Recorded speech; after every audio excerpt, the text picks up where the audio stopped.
네, 여러분 안녕하십니까? 이슈레이더 시간입니다. 신윤규 기자가 또 나와 있습니다. 안녕하세요. 안녕하십니까?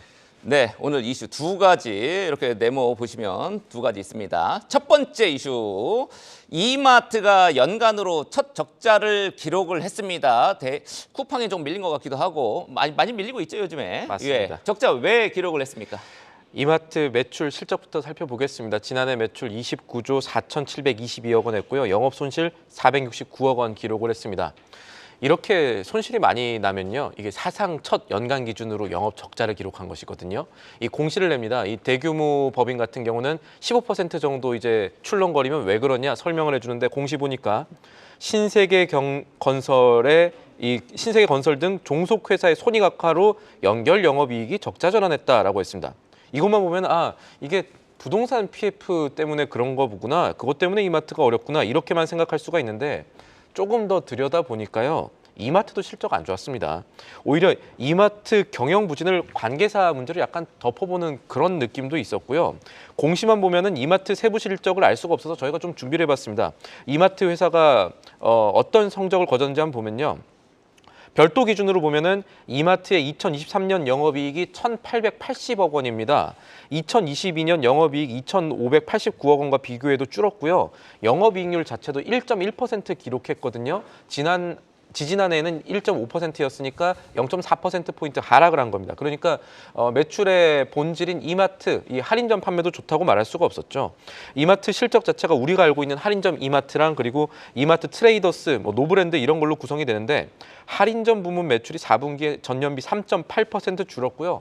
영업이익 역시 감소를 했습니다. 네, 대표적인 유통기업 이마트. 근데 이제 최근에 정부가 휴일에 의무 휴업을 꼭 해야 되는 거, 예. 요거 규제를 폐지하겠다 이렇게 발표했지 않습니까? 새 정부 들어서 저는 개인적으로 제일 잘한 것 중에 하나가 요거라고 이제 생각을 하는데 소비자 입장에서 그렇습니다. 요게 이마트에는 좀 긍정적이지 않을까요? 말씀하신 그 대형마트의 휴일 의무 휴업 폐지 규제 이거 풀어준 거는 이마트 자체는 긍정적이라고 보는 시간들 많았습니다. 그리고 이마트라는 회사의 본질이 전국의 오프라인 매장이니까 이런 환경들이 앞으로 어떤 효과를 가져올지 지켜봐야 될 텐데, 관련해서 이제 생각해 볼 거는 이마트도 작년까지는 매장 폐점을 좀 했었고요. 그리고 주요 경쟁사들도 사실은 계속해서 이 오프라인 마트를 폐점해온 추세가 있었습니다. 그런데 지난해 11월, 그러니까 한 석 달 전쯤에 한치ang 이마트 대표가 30주년 맞아가지고 올해부터는, 그러니까 2024년부터는 영업 기반인 점포의 외형 성장을 재개했다는 뜻을 밝혔습니다. 그러니까 경쟁사들이 지금 몸집 줄이기 나서고 있는데 이마트는 올해부터 한번 늘려보겠다. 더 많은 이마트를 볼 수 있겠군요. 더 많은 이마트를 볼 수 있겠다, 이런 얘기를 했는데 이런 부분이 효과를 낼지를 주목해봐야 될 것은 같습니다. 근데 또 하나 살펴볼 거는 이마트의 지금 잠재 리스크로 꼽히고 있는 오너 리스크 부분이죠. 그러니까 오너 리스크가 아주 큰 것은 아니겠지만 경영 문제 이런 것이 아니라 저희가 다 알고 있는 얘기겠습니다. 예. 시장 심리가 중요한 유통이라는 특성에서 이 오너가 어떤 행동을 하느냐가 이 심리에 영향을 미칠 수가 있을 텐데, 최근에는 사실 정영진 부회장이 SNS 좀 덜 하셨으면 하는 주주분들 많으실 겁니다. 네, 뭐 회사 주가가 오르고 회사가 잘 나가면은 이제 오너가 여러 가지 SNS 활동하는 거 이게 플러스가 될 텐데, 머스크 보면 알 수가 있죠. 예. 네, 일론 머스크가 이제 대표적인 케이스가 될 것 같고요. 네. 요즘엔 주가 떨어지니까 이제 그런 얘기들이 나오는 것 같습니다. 어찌됐든 이마트의 PBR, 대표적인 저 PBR 주로 이마트가 첫 손에 꼽혔단 말이죠. 맞습니다. 0.2배, 말도 안 되는 그런 PBR 기록을 했었는데, 증권사에서는 지금 이마트 주가 전망 어떻게 보고 있습니까? 이번에 사실 실적 하나하나 살펴보면은 단순하게 관계사의 일회성 비용이라고만 보기 어려운 이 이마트 본령의 문제가 조금 있을 수 있다라는 시각들이 나오고 있습니다. 이번 실적 자체도 컨센서스를 하회한 수준이거든요. 그러다 보니까 증권사 의견이 사실 좋지는 않습니다. IPK 투자증권 같은 경우는 이마트의 투자 의견을 기존의 이 매수에서 중립으로 하향을 했습니다. 목표가는 7만 원으로 유지를 했지만 7만 원이면 지금보다 현재가 대비 낮은 목표가를 보여준 것이고요. 이 본업에 대한 객관적 분석과 다양한 사업 영역, 이것을 영위하는 부분에 대해서는 조정이 필요하다, 이런 의견도 냈고, 특히나 별도 기준 매출의 가장 큰 부분을 할인점이 차지하고 있는데 이 할인점의 업황 회복이 사실 지금 뚜렷하지 않다. 그리고 고정비를 커버하기가 쉽지 않은 환경이 지속되고 있다는 점을 부정적으로 꼽았습니다. 이런 부분들도 이 저PBR 주지만 이 옥석 가리기 측면에서는 참고하실 부분이 되겠습니다. 네, PBR은 굉장히 낮지만 경쟁이 굉장히 치열해지다 보니까 영업이익률이 많이 떨어지는 그런 문제가 있는 것 같습니다. 네. 자, 다음 이슈 보겠습니다. 다음 이슈는 환율입니다. 어디로 갈지 지금 갈피를 잡기 굉장히 어렵죠. 특히 미국의 물가 CPI 발표 이후에 더 급변동하고 있습니다. 일단 달러 어떻게 움직이고 있습니까? 이 달러가 어떻게 움직이냐 보려면 우리 환율 보는 것도 하나의 방법이지만 이 주요국 통화 대비 달러의 힘 자체가 얼마나 세졌느냐 이걸 좀 봐야겠죠. 달러 인덱스 얘기입니다.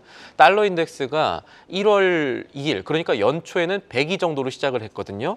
그런데 지금 현재 보다 보니까 계속해서 높아져 있고 1월 CPI 발표됐던 우리 시간 기준 어제였죠. 1월 14일에는 105 가까이 올라갔다가 현재는 조금 내려가서 104.7 정도로 형성이 됐습니다.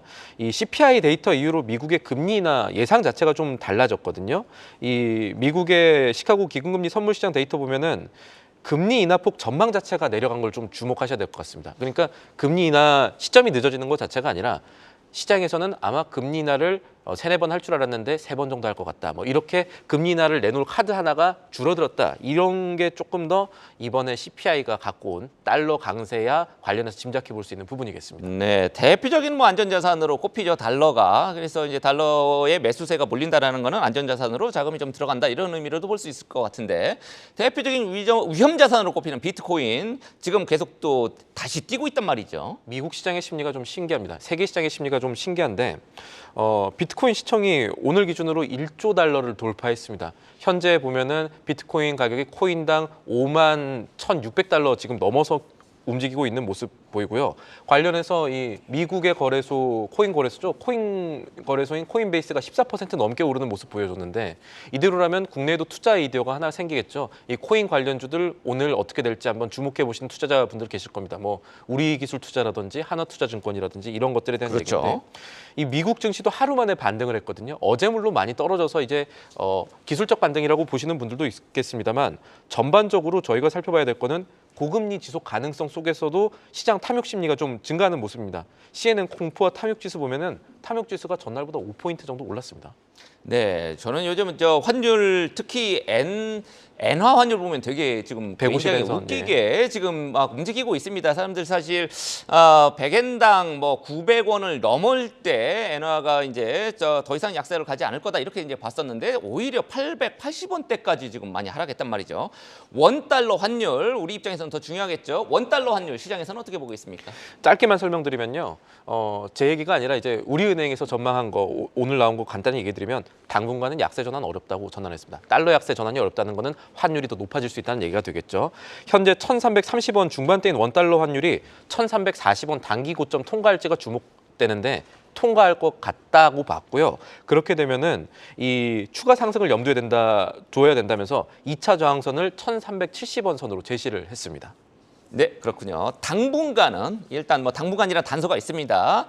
당분간은 달러 강세를 염두에 둬야 될 것 같습니다. 원달러 환율 고공행진 당분간 지속될 가능성 우리 신 기자가 이렇게 취재를 해왔습니다. 지금까지 이슈레이더였습니다.